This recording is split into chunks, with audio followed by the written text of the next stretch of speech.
مفتی طارق مسعود کے بیانات کے لیے طارق مسعود ایکسکلوسیو کو سبسکرائب کریں۔ طارق مسعود ایکسکلوسیو۔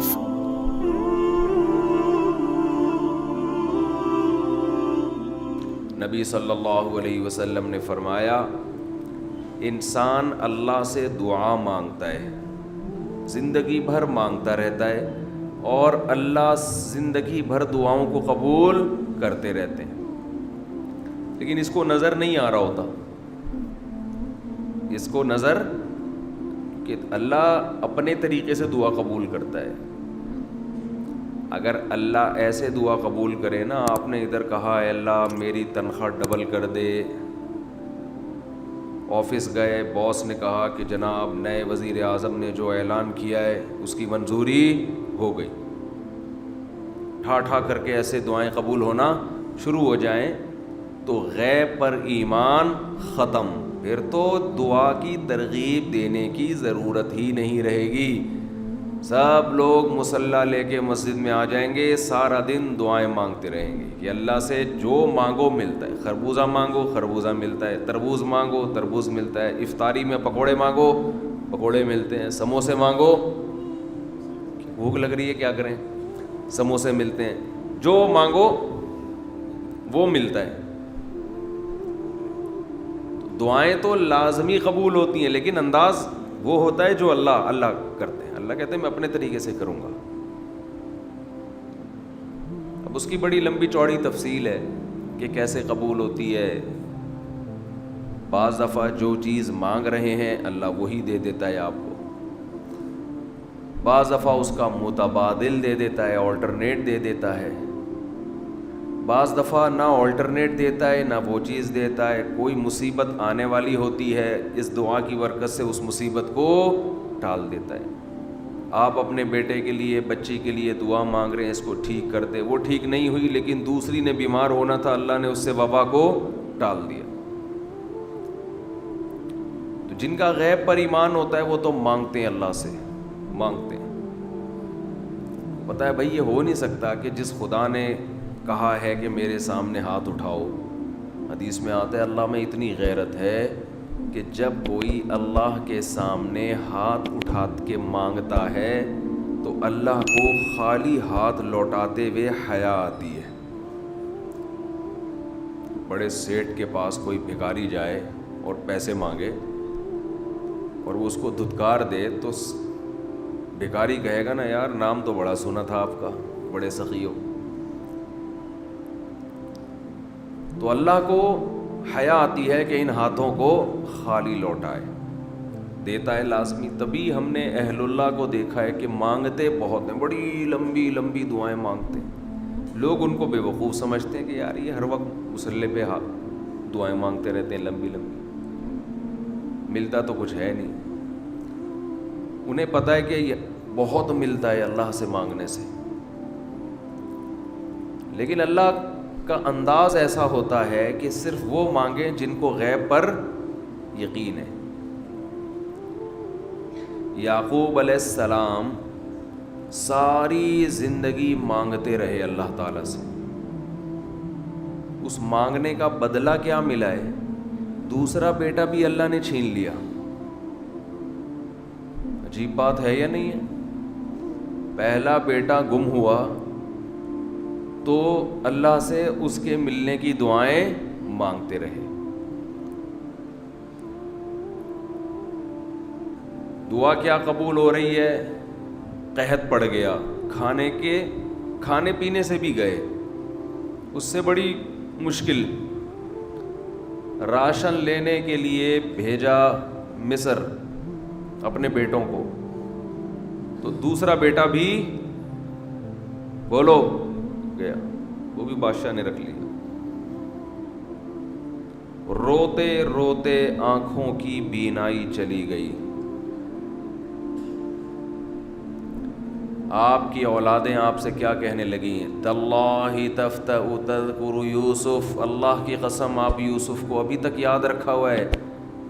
حتی تکون حرضا او تکون من الہالکین، آپ کی جان نہ چلی جائے تو زبان سے یہ نہیں کہا کہ میں اللہ سے مانگ مانگ کے تھک گیا ہوں لیکن اللہ دینے کے لیے تیار نہیں ہے، میرا تو دوسرا بیٹا بھی گیا۔ جب دوسرا بیٹا بھی گیا ہے نا، اس وقت یہ الفاظ کہے ہیں کہ آنکھوں کی بینائی چلی گئی، گھر والے کہنے لگے کیا آپ کو ابھی تک یاد ہے؟ کچھ چیزیں غیر اختیاری ہوتی ہیں، اپنے اختیار سے غم کو سوچنا یہ شریعت میں جائز نہیں ہے، لیکن کچھ چیزیں انسان کے اختیار میں نہیں ہوتی۔ وہ غم جو آپ کے اختیار میں نہیں ہے اس پہ آپ کو گناہ نہیں ملتا، بلکہ صبر پہ ثواب ملتا ہے۔ شریعت میں حکم یہ ہے کہ غم کو بھول جاؤ، اس کو ایک ہی چیز کو لے کے مت بیٹھے رہو۔ لیکن حضرت یعقوب علیہ السلام کو اپنے بیٹے سے اتنی محبت، ظاہر ہے اس بیٹے میں بہت ساری خصوصیات تھیں، وہ جانتے تھے کہ اللہ ان کو پیغمبر بنائے گا، کہ اتنے عرصے کے بعد بھی آپ کے دل سے غم نہیں نکلا، لیکن اس غم کو لے کر زندگی گزار دی، کسی کے سامنے اللہ کی شکایت نہیں کی کہ میرے ساتھ کیا ہو رہا ہے۔ اور دعا قبول کیسے ہو رہی ہے کہ دوسرا بیٹا بھی گیا، بیٹوں نے آ کے بتایا کہ آپ کے بیٹے نے چوری کی تھی جس کی وجہ سے بادشاہ نے اس کو رکھ لیا۔ قال بل سولت لکم انفسکم امرا، باپ نے کہا تم نے جیسے پہلے ایک کہانی گڑھی تھی دوبارہ سے ایک کہانی گڑھ لی ہے۔ حالانکہ اس دفعہ بیٹے سچ بول رہے تھے، چوری تو نہیں کی تھی لیکن الزام لگا تھا چوری کا۔ تو یعقوب علیہ السلام نے دوسرے بیٹے کے جانے پہ ایک لفظ ناشکری کا زبان سے نہیں نکالا، بلکہ کیا کہا؟ انما اشکو بثی وحزنی الی اللہ وَأَعْلَمُ مِنَ اللَّهِ مَا لَا تَعْلَمُونَ، میں اپنا غم تمہارے سامنے بیان نہیں کرتا، صرف اللہ کے سامنے بیان کرتا ہوں، اور اللہ کے بارے میں وہ کچھ جانتا ہوں جو تم نہیں جانتے۔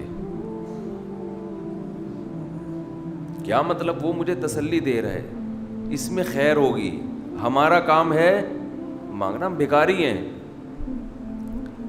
یہ تو ملحد اور خدا کے منکر لوگ ہیں جو مسلمانوں کا مذاق اڑاتے ہیں کہ یہ دعائیں مانگتے ہیں اور ان کو ملتا کچھ نہیں ہے۔ او بھائی، ہمیں اس سے غرض ہی نہیں ہے کہ رب کیسے دے رہا ہے، ہمیں اس نے پابند بنا دیا مانگو، تو ہمیں اہل اللہ کو تو مزہ اس سے آتا ہے کہ اس نے ہمیں بول دیا مانگو، وہ نہ بھی دے، مانگنا ہی ہمارے لیے سب کچھ ہے۔ تو میں جو بات عرض کر رہا تھا وہ یہ تھی کہ یعقوب علیہ السلام مانگتے رہے، پھر دوسرا بیٹا بھی چھن گیا، کوئی لفظ مایوسی کا زبان سے نہیں نکالا۔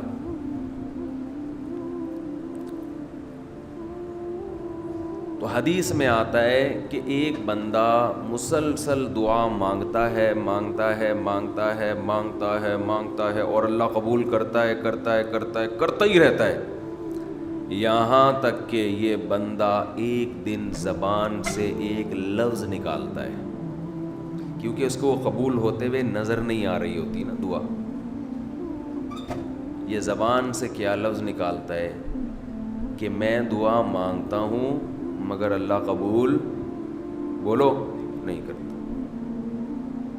جیسے معاذ اللہ نقل کفر کہ یعقوب علیہ السلام اگر کہہ دیتے کہ اللہ کئی سال سے دعا مانگ رہا تھا بیٹا مل جائے، مگر تو نے تو دوسرا بھی چھین لیا، لہذا ثابت یہ ہوا کہ میں مانگتا تو ہوں لیکن اوپر والا قبول بولو نہیں کرتا۔ اگر یہ لفظ زبان سے نکالتے، جیسے کہ آج کل لوگ نکالتے ہیں زبان سے، تو حدیث میں آتا ہے یہ جو جملہ زبان سے نکالا ہے اس کے بعد سے اللہ قبول کرنا چھوڑ دیتے ہیں۔ اس سے پہلے ہو رہی تھی. آپ نے یہ لفظ کہہ دیا اس کو ہلکا سمجھ کے. اللہ کے ترازو میں یہ کلمہ، یہ چھوٹا سا جملہ بہت بھاری ہے اللہ کی غضب کو دعوت دینے کے لیے. اللہ کہتے ہیں مجھے تانا دے دیا کہ میں قبول نہیں کرتا.